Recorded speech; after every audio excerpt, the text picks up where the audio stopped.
Welcome to my channel. Kids Tunes, please like, share, and subscribe.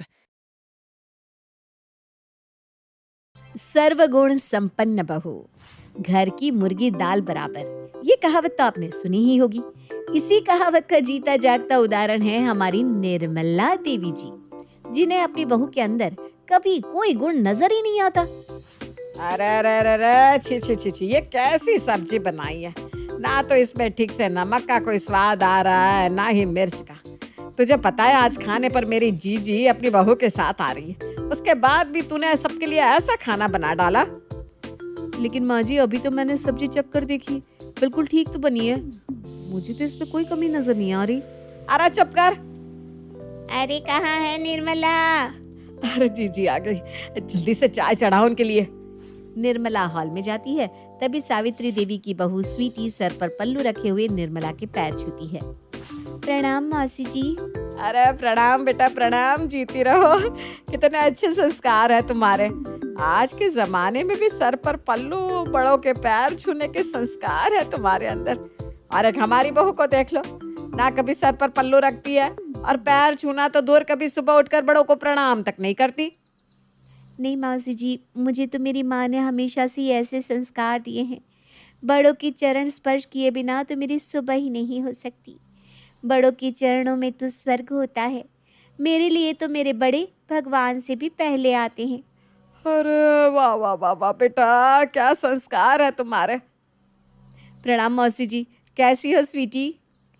प्रणाम बेटा प्रणाम। अरे वाह शालू बेटा, तुम तो बड़ी जल्दी हमारे लिए चाय भी बना कर ले आई। जी मौसी जी, वो अरे इससे तो जबरदस्ती कहकर मैंने ये चाय बनवाई है, वरना ये कहाँ किसी के लिए ऐसे चाय बना कर ले आए। क्या तुम भी। दीदी आपने चाय बना दी है तो मैं सबके लिए पकोड़े बना कर ले आती हूँ। मम्मी जी को पकोड़े बहुत पसंद है और मैंने सुना है मौसी जी आपको भी पकोड़े बहुत पसंद है। अरे वाह बेटा, तुम पहली बार मेरे घर में आई हो और तुम्हें मेरी पसंद नापसंद का कितना ख्याल है। अरे किसे देखो, इतने साल हो गए इस घर में ब्याह कर आए हुए, आज तक कभी मेरे लिए इस तरह पकोड़े नहीं बनाए इसने। लेकिन माँ जी, अभी पिछले हफ्ते ही तो मैंने आपके लिए पकोड़े। अरे चुप कर तू। जा स्वीटी बहू, तू हमारे लिए पकोड़े बना कर ले आ बेटा। स्वीटी किचन में जाकर उनके लिए पकोड़े बनाकर ले आती है। माँ जी, आपको प्याज के पकोड़े पसंद है ना, इसलिए मैंने आपके लिए प्याज के पकोड़े ज़्यादा बनाए हैं। और मौसी जी, आपको चाट मसाले वाले आलू के पकोड़े पसंद है ना, इसलिए आपके लिए चाट मसाला छिड़क कर आलू के पकोड़े लेकर आई हूँ। अरे बस कर बहू, अब तू मुझे रुलाएगी क्या। आप तो बड़ी किस्मत वाली हो जीजी, जो आपको स्वीटी जैसी सर्वगुण संपन्न बहू मिली। वो तो है निर्मला, मेरी बहू है तो सर्वगुण संपन्न। कूट कूट के संस्कार भरे हैं मेरी स्वीटी के अंदर।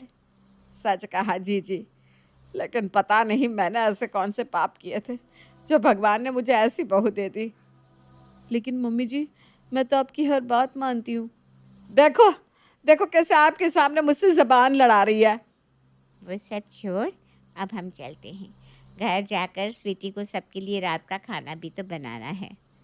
ठीक है जीजी, ये लो स्वीटी बहू, आज तुम पहली बार अपनी मौसी सास के घर में आई हो, ऊपर से तुमने हमें इतने टेस्टी पकोड़े बनाकर खिलाए जो इसके राज में तो मुझे कभी खाने को नहीं मिले। ये लो बहू, अपना शगुन रखो। मौसी जी, मैं आपकी भावना का सम्मान करती हूँ, लेकिन ये शगुन मेरे लिए बहुत ज़्यादा है। आप अपने आशीर्वाद के रूप में मुझे शगुन के 11 रुपये दे दीजिए, मैं उन्हें हमेशा संभाल कर रखूँगी। अरे बेटा, तेरे इन्हीं संस्कारों ने तो मेरा दिल जीत लिया। काश तू मेरी बहू होती तो मेरी जिंदगी भी सफल हो जाती। स्वीटी जाने से पहले निर्मला के पैर छूती है और अपनी सास के साथ वहाँ से चली जाती है। उनके जाते ही निर्मला अपनी बहू शालू को टेढ़ी नज़रों से देखने लगती है। अरे अब मैंने क्या किया? देखा कैसी सर्वगुण संपन्न बहू है जीजी की, बिना बोले मेरे लिए चाट मसाले वाले आलू के पकोड़े बना कर ले आई। और एक तू है जिसे कुछ बनाने को कहो तो वो चीज़ बनाने से पहले तेरा मुंह बन जाता है। अब ये क्या कह रही हो माँ जी, मैंने कब किया ऐसा? याद कर, उस दिन जब मैंने तुझे बादाम वाली खीर बनाने को बोला था तो कैसे मेरे मुंह पर मना कर दिया था तूने। अरे लेकिन उस दिन आपकी शुगर बहुत ज़्यादा बढ़ी हुई थी, इसलिए मैंने आपको खीर खाने को नहीं दी। बस बस, सब जानती हूँ मैं। निर्मला मुंह बनाकर अपने कमरे में चली जाती है। कुछ दिन बाद। प्रणाम मौसी जी, पाए लागू। अरे जीती रहे बेटा, खुश रहे। मौसी जी, आज मैंने घर पर दही वड़े और पापड़ी चाट बनाई थी।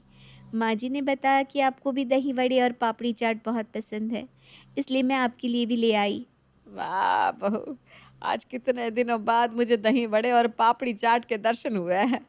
एक तो है जो मेरी पसंद का इतना ख्याल रख रही है, वरना मैं इसे इतनी बार कहती हूँ ये मेरे लिए कभी मेरी पसंद की चीज़ें नहीं बनाती।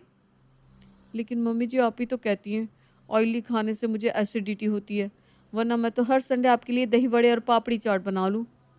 वो क्या है ना शालू दीदी, मैं जानती हूँ कि ज़्यादा तले खाने से मौसी जी को एसिडिटी होती है, इसीलिए उस दिन पकौड़े बनाते हुए भी मैंने अच्छी तरह से टिश्यू पेपर से उनका सारा एक्स्ट्रा ऑयल निकाल दिया था।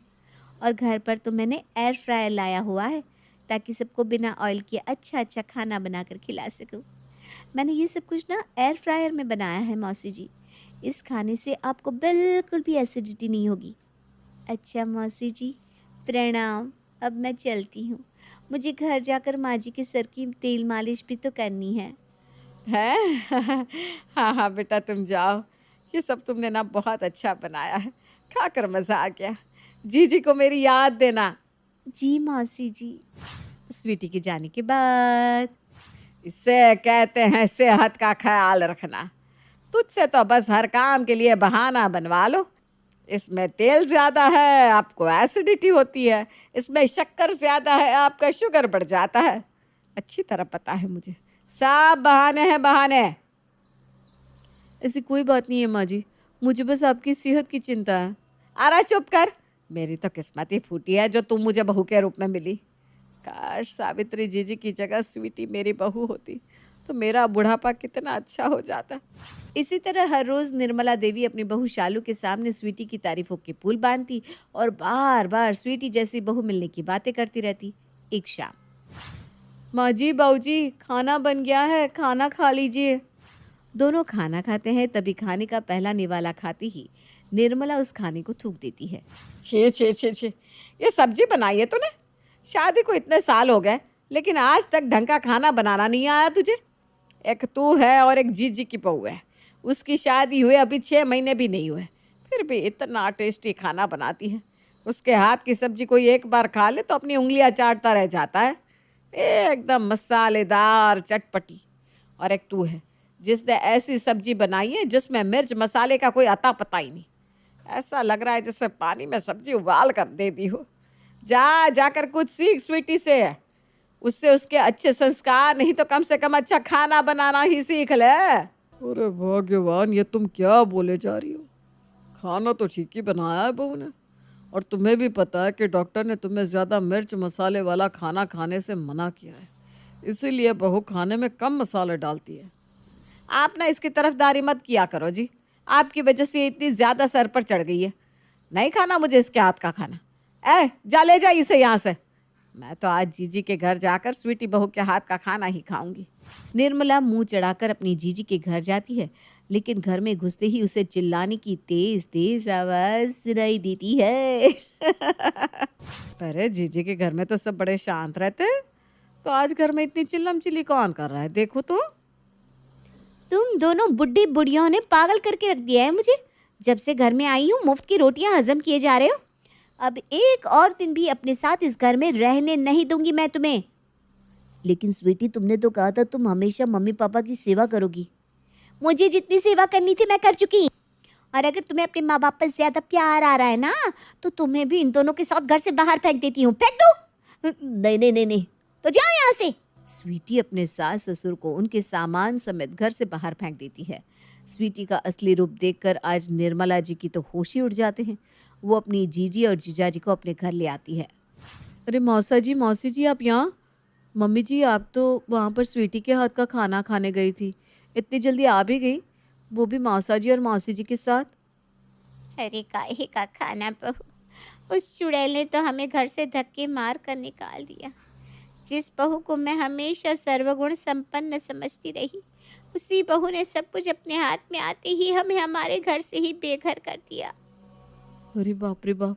अच्छा हुआ कि मम्मी जी के कहने पर मैं स्वीटी जैसी नहीं बनी, वरना मम्मी जी आज आप भी हैं? वैसे अगर आप अभी भी चाहती हो तो मैं बन जाती हूँ स्वीटी जैसी। इससे स्वीटी जैसी सर्वगुण संपन्न बहू लाने की आपकी ख्वाहिश भी तो पूरी हो जाएगी ना? अरे नहीं नहीं बहू, तू ही मेरी सर्वगुण संपन्न बहू है। मेरे लिए तो तू ऐसी ही सबसे अच्छी है। कभी किसी की तरह मत बनना। निर्मला का चेहरा देखकर शालू अपनी हंसी नहीं रोक पाती। स्वीटी का असली रूप देखकर निर्मला को अच्छी तरह कल आ जाती है और उस दिन के बाद निर्मला फिर कभी अपनी बहू शालू को किसी के जैसा बनने को नहीं कहती और उसे उसकी कद्र भी अच्छी तरह समझ में आ जाती है। कहते हैं वक्त का कोई भरोसा नहीं, कब किसके दिन फिर जाए क्या पता। राधा की शादी होती है राजा से। राजा एक बहुत ही संस्कारी लड़का होता है, लेकिन उसकी माँ का मिजाज काफी अलग। राधा, ज्यादा काम मत किया करो। हम लोगों के घर नौकरानी है, वो घर का सारा काम करती है।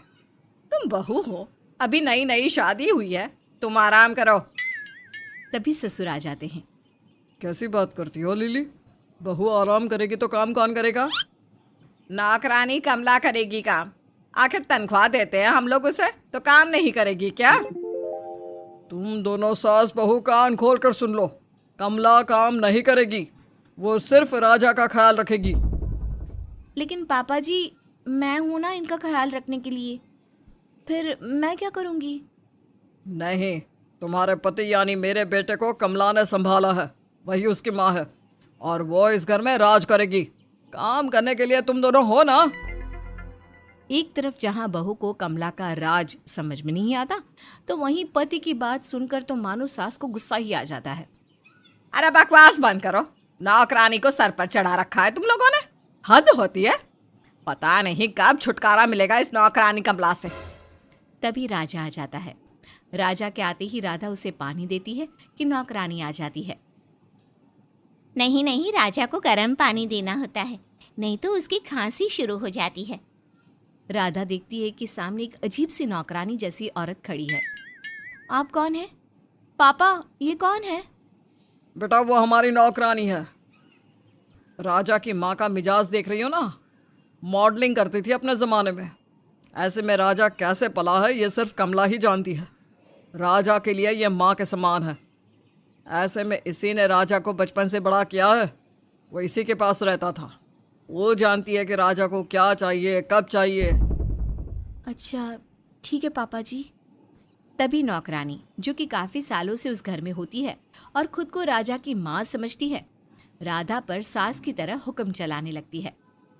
अगर मेरे बारे में पूरा ब्यौरा ले लिया हो तो ज़रा तेल गरम करके ले आओ, राजा की बाल में लगाना है।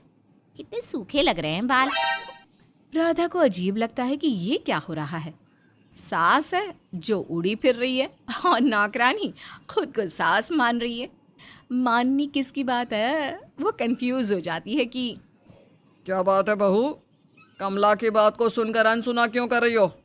वो राजा के बाल में तेल लगाने के लिए तेल मांग रही है ना, ला कर दो उसे। और हाँ बहू, कमला की कोई बात ऐसी ना हो जो तुम ना मानो, वरना ठीक नहीं होगा, समझी? ससुर की डांट सुनकर राधा चुपचाप तेल गरम करने चली जाती है। हाय रे किस्मत, जो सास है वो बहन बनकर घूम रही है और जो नौकरानी है वो सास बनी है। राधा तेल गरम करके नौकरानी को दे देती है। क्या रे बहू, तेरे को पता नहीं क्या? कटोरी गरम है ना, तो किसी चीज़ में रख कर देनी होती है। हाँ राधा, माँ जी का हाथ जल जाएगा तो रुको माँ जी, मैं लेकर आता हूँ। राजा के मुंह से नौकरानी के लिए माँ शब्द सुनकर राधा हैरान हो जाती है। वहीं राजा तेल को प्लेट में रखकर नौकरानी को देता है और वो उसके सर पर तेल लगाती है। वाह माँ जी, मज़ा ही आ गया। तभी राधा की सास वहाँ से निकल रही थी। अगर आपका घूमना हो गया हो तो ज़रा रसोई में भी नज़र डाल लो, जब देखो तब मटकना, खाना भी लगाना है। सास नौकरानी को न जाने क्यों कुछ नहीं कहती। हाँ राधा, खाना लगा दो, वैसे भी मेरी योगा क्लास है, खाने के बाद मैं थोड़ा आराम करूँगी, फिर ग्रीन टी लेकर योगा जाऊँगी। जी माँ जी, मैं दोनों का खाना लगा देती हूँ। राधा 2 प्लेट में खाना लेकर आती है। एक प्लेट अपनी सास और दूसरी प्लेट राजा के सामने रख देती है। वाह बहू, और मेरी थाली कहाँ है? राधा को गुस्सा आता है। आपको क्यों खाना दूं मैं? और वैसे भी ये खाना हम लोगों के लिए है। आपके लिए कल की दाल है, वो ले लेना। हाय रे, राधा की आवाज पूरे घर में गूंज रही थी। राधा की सास हैरानी से राधा की ओर देख रही थी। तभी वहां ससुर आ जाते हैं। राजा भाग कर नौकरानी का हाथ पकड़ लेता है। कितनी जबान चल रही है इसकी। अरे जिस पति की पत्नी बनकर आई है ना, उसे मैंने पाला है, मैंने, समझी? खाना कैसे नहीं खिलाती तू, वो मैं देखती हूँ। और रहा सवाल कल की दाल का, तो अब वो दाल तू खाएगी। बढ़िया ही। राधा, यही संस्कार है तुम्हारे घर के? अरे बड़ों से बात करने की तमीज नहीं सिखाई तुम्हारे माता पिता ने? देखिए पापा, एक नौकरानी के लिए मेरे मम्मी पापा के संस्कार की बात नहीं करे तो अच्छा होगा, समझे? राधा ये बोलकर वहां से निकल रही थी कि तभी अचानक उसके कान में उसके पति राजा की आवाज आती है। देखो राधा, कमला माँ का अपमान करके तुमने ठीक नहीं किया। या तो तुम उनसे माफी मांगो या घर से निकल जाओ। अरे ये तो किसी फिल्मी ड्रामे की तरह लग रहा है। नौकरानी से माफी, नहीं तो घर से बाहर। ये क्या माजरा है? राधा नौकरानी से तभी तो माफी मांग लेती है और कमरे में चली जाती है। लेकिन वो ठान लेती है कि वो पता लगा कर रहेगी कि क्या सिर्फ इसलिए कि नौकरानी ने पति को पाला है वो इस घर में राज कर रही है, या फिर मामला कुछ और है। राधा अपनी सास के पास जाती है। माँ जी, मैं अंदर आऊं? राधा की सास बेहद हाई फाई सी औरत थी। वो राधा को देख कर कहती है, हाँ हाँ राधा, बोलो क्या काम है, सब ठीक है ना? वैसे सुबह तुम्हारी बेइज्जती देखकर अच्छा नहीं लगा। पर सासू माँ ये क्या है? नौकरानी को इन्होंने और पिताजी ने इतना सर पर क्यों चढ़ा रखा है? वो क्या है ना, राजा को उसी ने पाला है। मैं तो मॉडल थी, अपने शूट में बिजी रहती थी। लेकिन अब लगता है कि मैंने अपना घर बर्बाद कर दिया। कई बार सोचती हूँ कि इस नौकरानी को सबक सिखाऊं या घर से निकाल दूं। लेकिन राजा के पापा और राजा उसे इतना मानते हैं कि वो लोग मुझे घर से निकालने के लिए राजी है, पर नौकरानी को नहीं। तो ये बात है। तो इसी बात पर नौकरानी जी हवा में उड़ रही है। चिंता न करें माँ जी, मैं ही इसे ठिकाने लगाती हूँ। रात में बहू पति के पास जाती है और कहती है, वो क्या है ना, शादी की बात कहाँ कहाँ क्या क्या इन्वेस्ट करना है, उसकी प्लानिंग के लिए मुझे आपके और अपने फाइनेंशियल संभालने होंगे। समझ रहे हैं ना आप? तो आगे से सैलरी आप मुझे दीजिएगा, पापा को नहीं। पापा को तो मैं वैसे भी नहीं देता, मैं तो कमला माँ को देता हूँ, वही मेरे पैसे का हिसाब रखती है। राधा को तो मानो कांटों खून सूख लेता है। क्या? नौकरानी को? नौकरानी को कौन अपनी तनख्वाह देता है जी? देखो राधा, मैं आखिरी बार बोल रहा हूँ, नौकरानी बोलकर उनका अपमान ना किया करो। अब हाँ, गलती हो गई, सॉरी। अगले रोज वो सभी के सामने कमला से कहती है, आंटी जी, वो क्या है ना, मुझे और राजा को एक बड़ा घर लेना है, तो उसके लिए अब तक राजा ने जो पैसे कमाए हैं ना, उसकी सारी डिटेल मुझे चाहिए, क्योंकि वो तो सारा पैसा आपको देता है। आपके पास कितना कब कहाँ खर्च हुआ उसका हिसाब तो होगा ही। नौकरानी घबरा जाती है, लेकिन फिर भी हाँ, और क्या, वैसे भी उसके पैसे जैसे कि तैसे ही है, मुझे राजा के पैसे से क्या लेना देना। उस दिन कमला घर में परेशान से घूम रही थी। थोड़ी ही देर में, अच्छा मैं ना अब घर जाऊंगी, वो क्या है ना, मेरा बेटा आने वाला है, वो बाहर पढ़ाई करता है ना। कमला निकल जाती है और उसके पीछे निकलती है राधा बहू। आज तो मैं इसका राज सबके सामने लाकर ही रहूंगी कि कैसे इमोशनल करके ये कमला इस पूरे घर पर राज कर रही है। लेकिन ये क्या? राधा देखती है कि कमला एक बहुत ही सुंदर से घर में घुसती है, जिसके बाहर लिखा था कमला निवास। ओहो, तो हम लोगों के पैसों से ये इतना बड़ा घर भी खरीद कर बैठी हैं। अब बताती हूँ इसे। राधा खिड़की के पास जाकर खड़ी हो जाती है, जहाँ कमला अपने बेटे से कह रही थी, बेटा मुझे लग रहा है कि अब तुझे नौकरी देखनी ही होगी। इस घर में मेरा खेल खत्म होने वाला है। राजा की बीवी एक नंबर की चालू आई है। अरे मुझसे पैसों का हिसाब मांग रही थी। ओहो माँ, उस पागल राजा से बात करो ना कि अपनी बीवी को घर से निकाल दे। अरे वो तो उल्लू की तरह तुम्हारी बात मानता है। उसे तो पता ही नहीं कि कैसे तुम उसे इमोशनल पागल बनाकर उसके पैसे खुद पर खर्च करती हो। मोटी सैलरी लेती हो और उसकी माँ के खिलाफ कान भरकर तुम सारा काम भी उसकी माँ से करवाती हो। कल जाकर राजा से बोल देना, तेरी बीवी का चाल चलन ठीक नहीं बेटा, इस घर से निकाल दे। ठीक बोल रहा है बेटा, ऐसा ही करती हूँ। अगले रोज कमला जैसे ही राजा को कहती है, बेटा तेरी बीवी ना अच्छी नहीं है, उसके चाल चलन में खराबी है। लेकिन ये क्या, राजा तो ये सुनकर भड़क जाता है। आंटी, मेरी बीवी बिल्कुल अच्छी है, गंदी और गलत तो आप है। मैं अभी पुलिस को बुलाता हूँ। इससे पहले मेरे सारे पैसे वापस करो। और हाँ, अब तुम्हारी सच्चाई सब हमारे सामने आ चुकी है। ये बोलकर राजा नौकरानी को मोबाइल दिखाता है जिसमें राधा ने सब कुछ रिकॉर्ड कर लिया था। और अब जितनी जल्दी हो इस घर से 9 तो 11 हो जाओ। घर का सामान भी चुराती थी तुम, गलती मेरी ही थी। बेटे के प्यार में सब भूल गया। मेरी बीवी ही इस घर की असली लक्ष्मी है। सास राधा को देखकर खुश होती है और नौकरानी का सारा घमंड उतर चुका था। वो वहां से चली जाती है।